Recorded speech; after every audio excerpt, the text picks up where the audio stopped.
Good day and welcome to SCO BRICS Insight. Today I'm going to have a look at something that I covered last week, and I think it's well worth going over again. It's called "The Ghost of a Nord Stream Continues to Haunt Europe."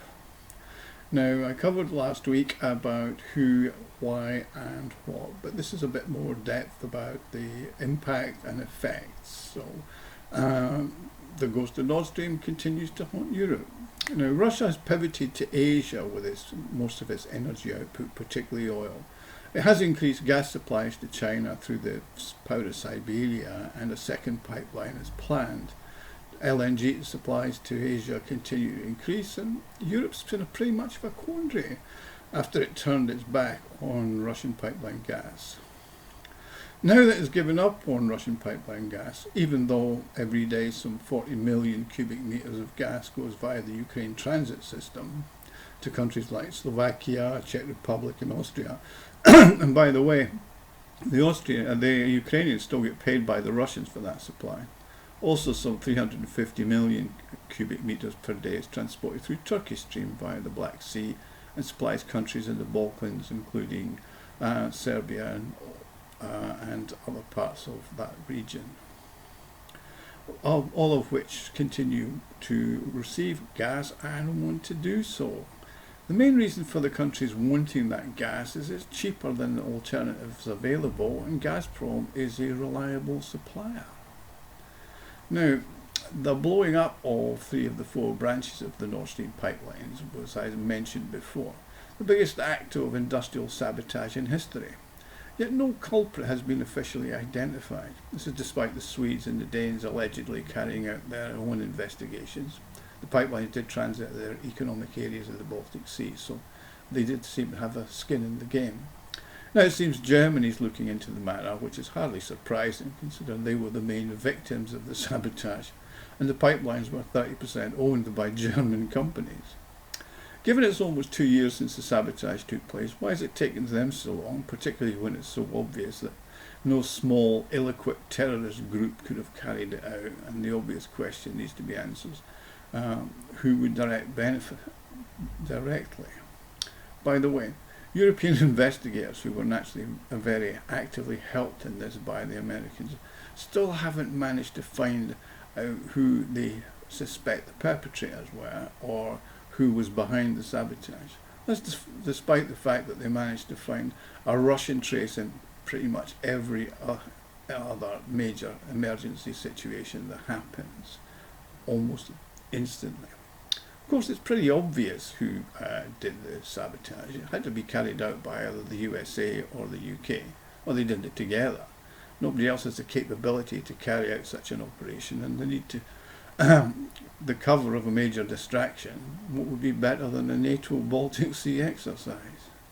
Anyway, finally now the people of Europe are actually waking up to the consequences of the cutting of ties with Russia over energy supplies and the costs associated with them doing so.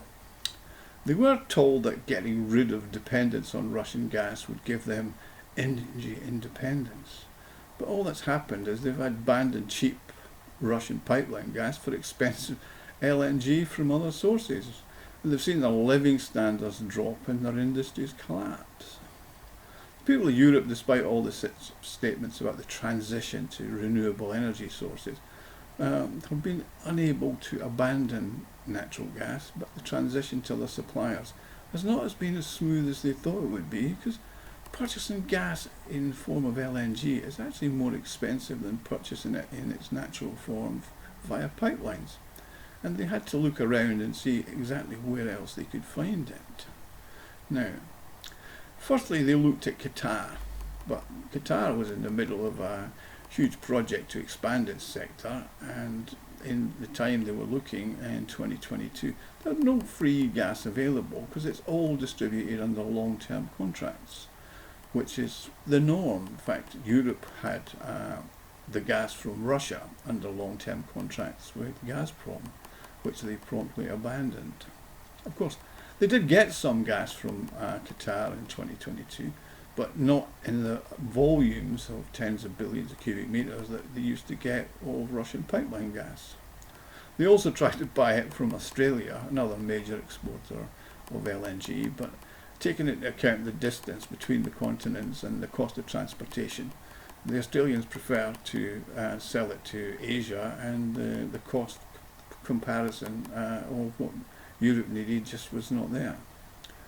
Therefore, what did Brussels do? It chose its big brother across the Atlantic, who was very eager to help the Allies without, of course, putting itself in any difficulties. America, first of all, its gas sector are enjoying themselves immensely.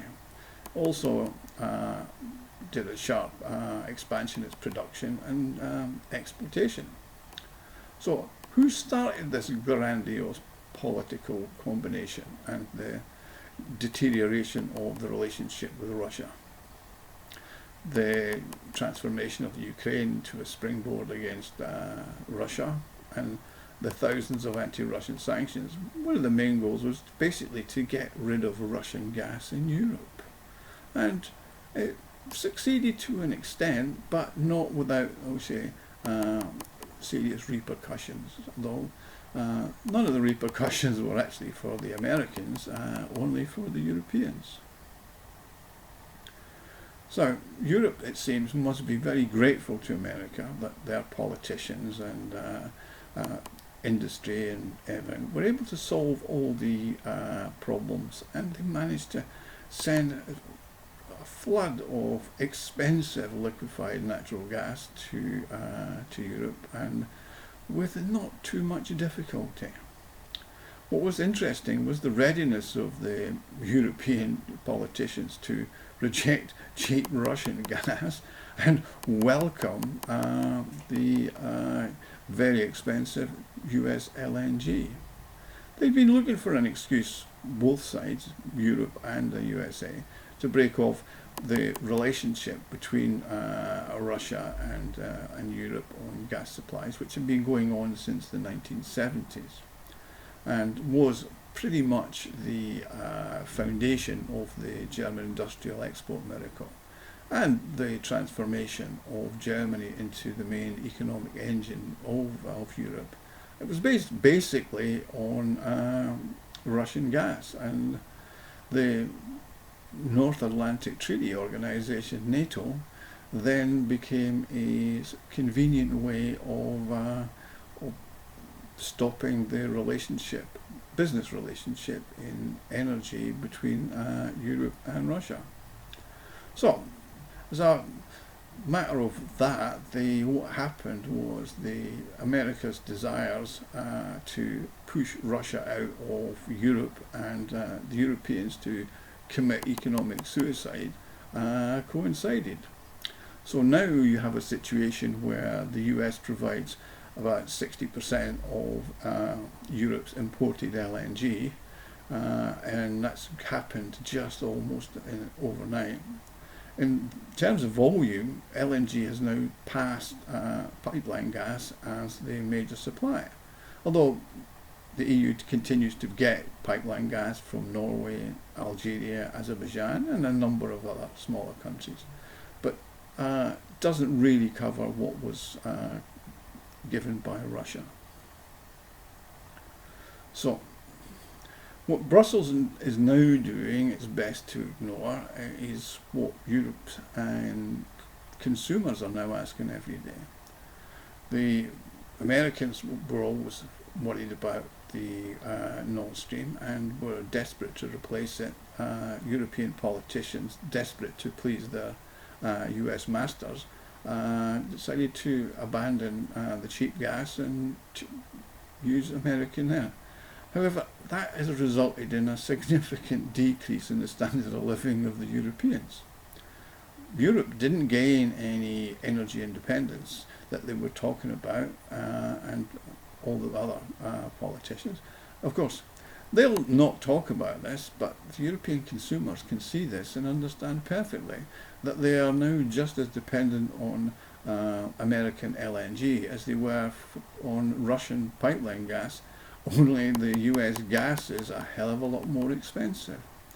And the problem they have is the dependence on America is so much more expensive, so the consequences for their economies are high.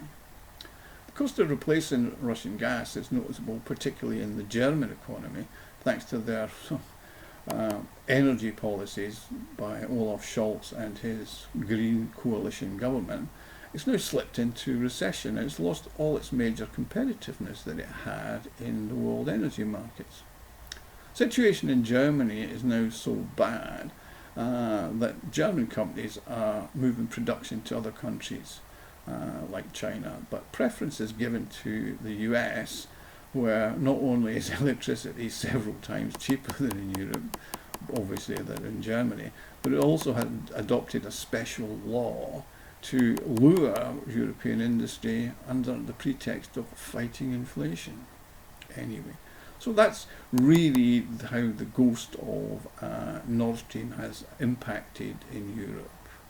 However, the irony in all of this is, of course, that Europe not only still buys pipeline gas that I mentioned earlier through the Ukraine transit system and Turkish Stream, but it's also buying large volumes of Russian LNG.